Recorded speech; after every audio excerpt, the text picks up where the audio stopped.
Every 6 months, we have this stupid conversation about hip hop and who's a guest and who isn't. This week on bullshit we shouldn't be focusing on because there's other issues that are more important. Popular content creator Duno is under fire for saying, without Mexicans, a lot of black stars wouldn't have a career. Half these black rappers in LA wouldn't have a career if it wasn't for us. So are we visitors or are we putting money in your pocket? So which ones are we, fool? Because if all of us were to stop listening to your music, there would be no fucking careers. There'll be nothing to visit. Because you guys wouldn't have a career.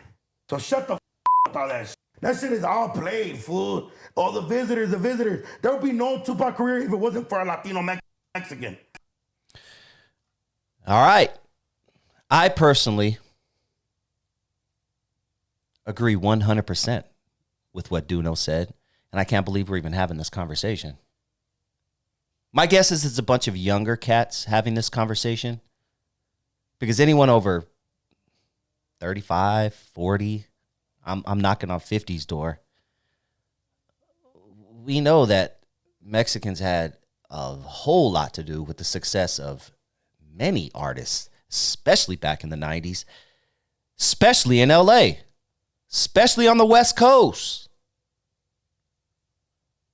I've been to 6 DJ Quick concerts. I try to catch him once a year, depending on where he plays. Sometimes it's a little too crazy and ghetto for me, but you know, if he's in like Orange County, I'll pop in at a nice venue. Every time I'm at a DJ Quick concert, I'm not exaggerating, 99.99% of the audience is Latino. I'm not even exaggerating. I would say 9 out of 10, but it's more than that. Damn near 10 out of 10. At DJ Quick concert, same thing with Sugar Free. Go to any Sugar Free concert. One of the greatest MCs of all time, in my personal opinion.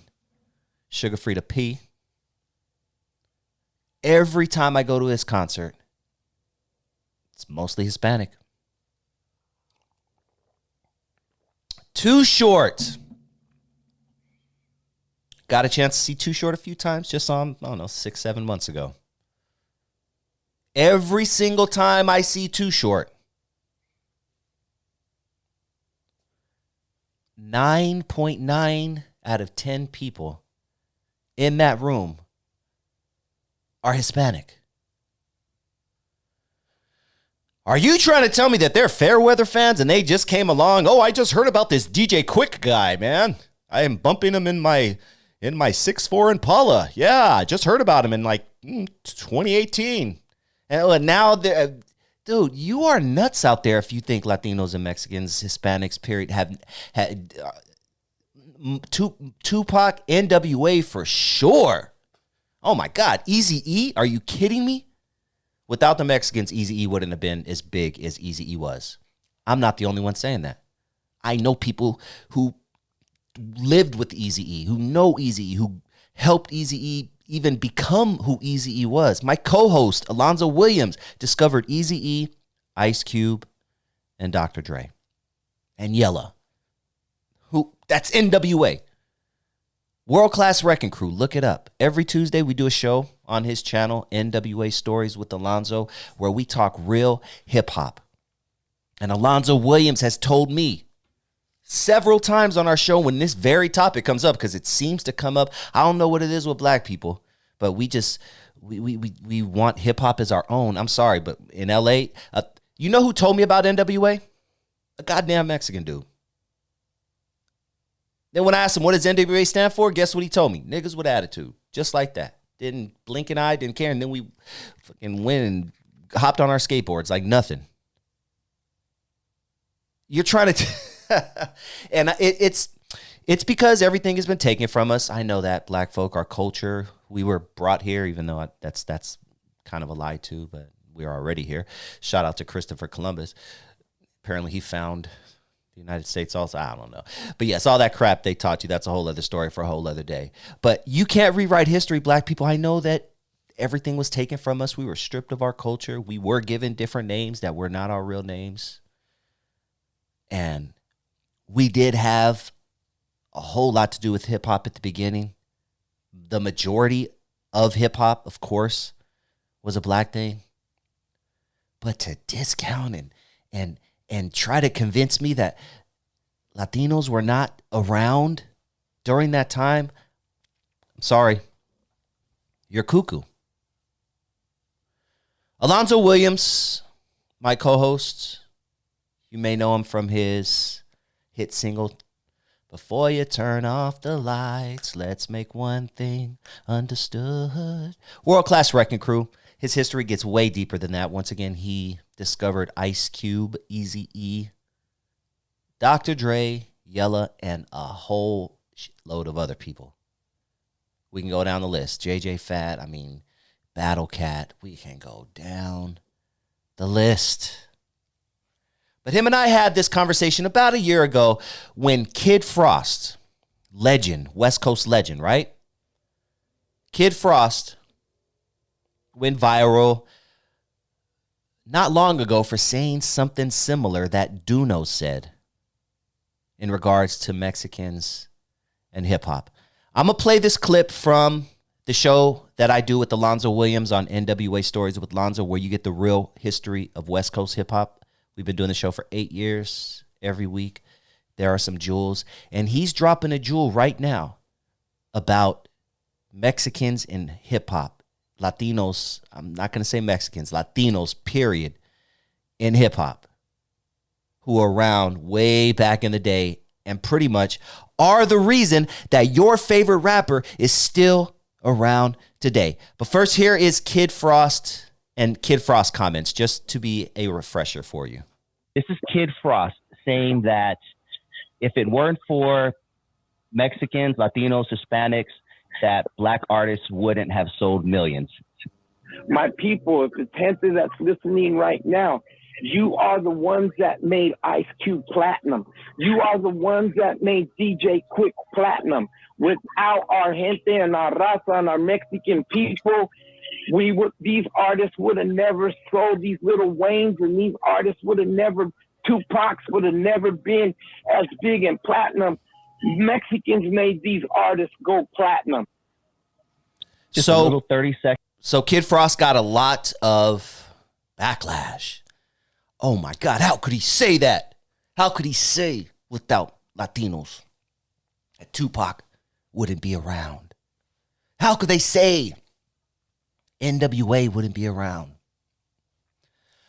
I'm going to play Alonzo Williams' response.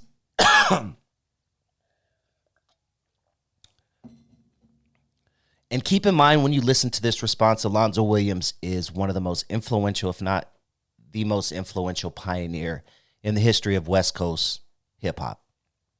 This dude did everything when it comes to West Coast hip hop, okay? When they were doing stuff on the East Coast, he was doing stuff over here. He's had hit songs, all that shit. Here is his response to Kid Frost saying that Latinos are the reason Tupac is big, NWA is big, and a slew of other black artists are big. Second clip that caught my attention. What are your thoughts on that, Lance? Motherfucker ain't lying. Motherfucker ain't lying. We gonna start with that, or we gonna keep it pushing? This is a man who has been in the music industry since the late 70s. He saw it go from disco to hip hop, and he was right there during the transition, making things happen behind the scene. And the first thing he says after hearing Kid Frost say what Kid Frost says is motherfucker ain't lying. He is not lying. As world-class wrecking crew, 85 to 90% of the crowds I played for was Latino. Stop that. World-class wrecking crew.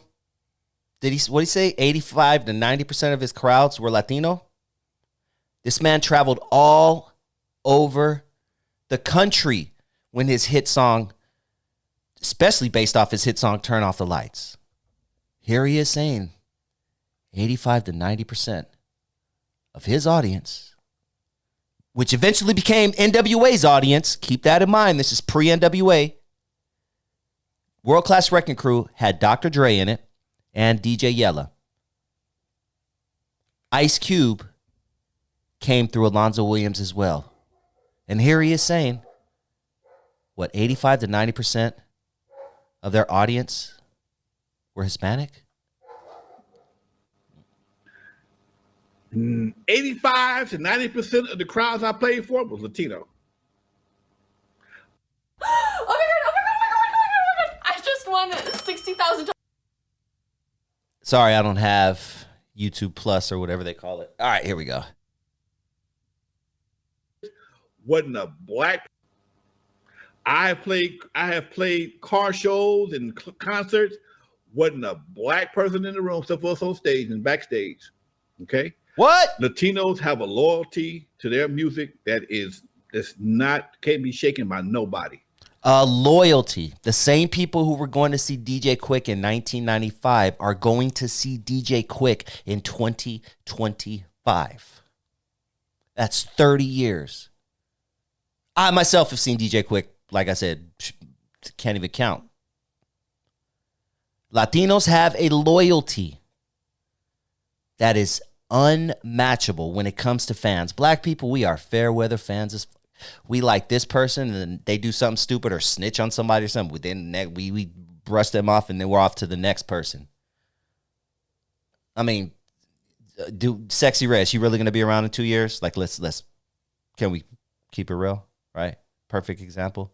Latinos, they're gonna commit their support to you for 30 goddamn years. Okay, right now, if I go to a car show, I'm gonna get more love in the car show than I would in the mall. If you cannot tell, this is a black man talking. Should I preface that, or we be smart enough to know that this is a black man in the 70s and 80s, the early stages of hip hop? He was playing, and keep in mind, he traveled all over the country. Okay, if they put me on a car show right now, we've had them conversations. World Class Wrecking Crew will get more love. But you know the song they gonna fiend for? Lovers. They're gonna fiend for Lovers. Turn Off the Lights will be second, but they're gonna fiend for Lovers. They love that song. Most of the shows I did in Texas, New Mexico, California, Nevada. I mean, shit. Keep in mind, people, California ain't the only place where Latinos have been. The whole Southwest, since the beginning of America's history, has had a big Latino presence. Come on now. Shit, most of the shows I've done, man, I'm telling you, we didn't see a lot of black folks till we went down south. We cut our teeth on Latino crowd. When I was one of the first shows we ever did as World Class Wrecking Crew was in Sacramento at a fair. You know who was on the show with us? Fucking Kid Frost. We're talking 1981, I do believe, 82. My memory of this story serves me correct. Need I say more, or should I believe the ding-dongs in the comment section who are going to give me shit? Man, he don't know what he's talking about, man. Some idiot in the comment section who's 26 years old and is trying to school me on the history of hip-hop. Here is a man in his 60s who is pioneer of this. He's telling you, yo, if it weren't for Latinos, most of these big artists who you love to this day, Tupac Shakur, Eazy-E, Too Short, keep naming them, would not have survived. What do you think? Comment down below. Please hit that like button if you haven't already. And if this is your first time joining the channel and you like what you hear, hit that subscribe button.